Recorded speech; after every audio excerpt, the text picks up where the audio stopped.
Hello welcome to star news Telugu.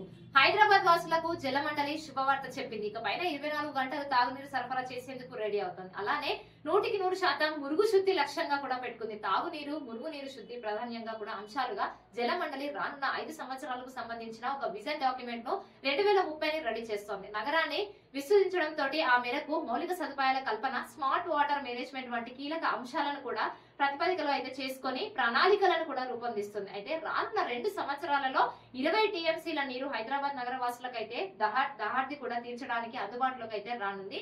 ఇందులో 15 టీఎంసీల నీటిని నగర అవసరాలను కూడా తీర్చడం కోసం మిగిలిన 5 టీఎంసీలను మూసి పునర్జీవనానికి కూడా వినియోగించనున్నారట. అయితే ఇప్పటి వరకు కూడా అందుబాటులోకి రానున్న 307 ఎంజీడీల నీటితో 24 గంటలు తాగునీటి సరఫరా చేయడం లక్ష్యంగా కూడా పెట్టుకున్నారని జల మండలి అధికారులు అయితే వెల్లడించారు. జల మండలి పరిధిలో 2050 చదరపు కిలోమీటర్ల మేర విస్తరిస్తుంది. దీంతో పాటు జీహెచ్ఎంసీలో కొత్తగా 27 పట్టణ స్థానిక సంస్థలు విలీనమవుతున్నాయి. అయితే ఈ క్రమంలో పటిష్టమైన మురుగునీటి వ్యవస్థ ఏర్పాటును కూడా లక్ష్యంగా పెట్టుకున్నారట.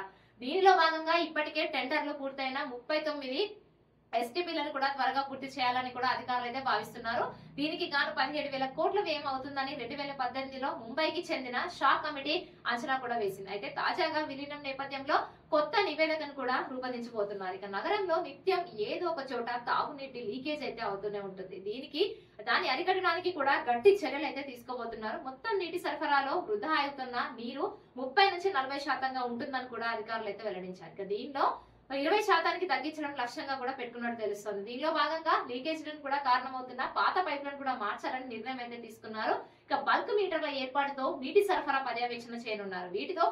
వీటితో పాటుగా కూడా శుద్ధి చేసిన మురుగునీటిని తిరిగి వినియోగించాలని కూడా జల మండలి అధికారులు అయితే నిర్ణయం కూడా తీసుకున్నట్టు తెలుస్తోంది. 24 గంటలు తాగునీటి సరఫరా చేయాలని నిర్ణయించుకోవడంతో పాటు నీరు వృధా కాకుండా చేసేందుకు గాను స్మార్ట్ మీటర్లు, స్మార్ట్ వాల్ టెక్నాలజీతో పాటుగా రిమోట్ కంట్రోళ్లతో నీటి పంపిణీని నియంత్రించేలా కూడా ఏర్పాట్లు అయితే చేయబోతున్నారు. ఇక సోలార్ పవర్ తో పనిచేసే పర్యవేక్షణ వ్యవస్థను కూడా ఏర్పాటు చేయనున్నారు. త్వరలోనే ఇవన్నీ కూడా అమలు కానున్నాయని అధికారులు అయితే తెలిపారు. ఇక మరిన్ని లేటెస్ట్ అప్డేట్స్ కోసం మన స్టార్ న్యూస్ తెలుగు ఛానల్ తప్పకుండా సబ్స్క్రైబ్ చేయండి.